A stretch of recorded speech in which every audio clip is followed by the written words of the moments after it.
আমার সকল Facebook friend তোমরা কেমন আছো? আশা করছি তোমরা সবাই ভালো আছো। তো এখন প্রতিদিনই বৃষ্টি হচ্ছে, আর তাই জন্য ভাবলাম যে একটু চাউমিন বানানো যাক। কারণ আমার তো তেলে ভাজা বা বেশি মশলাপাতি জিনিস খাওয়া বারণ। তবু অনেক দিন পর ভাবলাম একটু চাউমিন বানাই।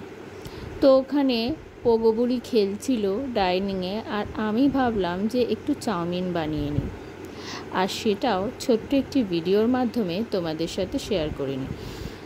তো এই যে এখানে চাউমিন বানানো হয়ে গেছে, দেখতেই পাচ্ছ। কম তেল মশলা দিয়ে বানিয়েছি, তারপরে সসটা দিয়ে দিয়েছি। আর এখন তো আষাঢ় মাস, খুব শিগগিরই বলতে পারো শুক্রবারই রথ। আর রথযাত্রায় তোমাদের অনেক শুভেচ্ছা। তোমরা সবাই অনেক আনন্দ করো, আর প্রচুর প্রচুর ছবি তুলো, ফেসবুকে পোস্ট করো। তো এখানে আমার চাউমিনটা হয়ে গেছে। তো এবার আমি এটা ঢেলে নিচ্ছি বাটিতে। সত্যি কথা বলতে বাড়িতে একার জন্যই রান্না করি, কারণ আমার বর সন্ধেবেলা তো থাকে না, সেই আবার রাতে আসে, তো একার জন্যই বানাই।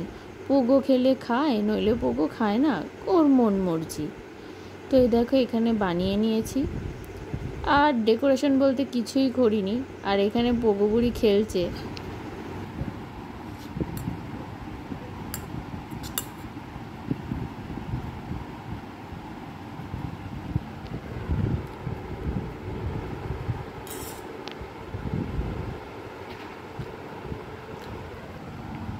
টাটা করো, টাটা করো।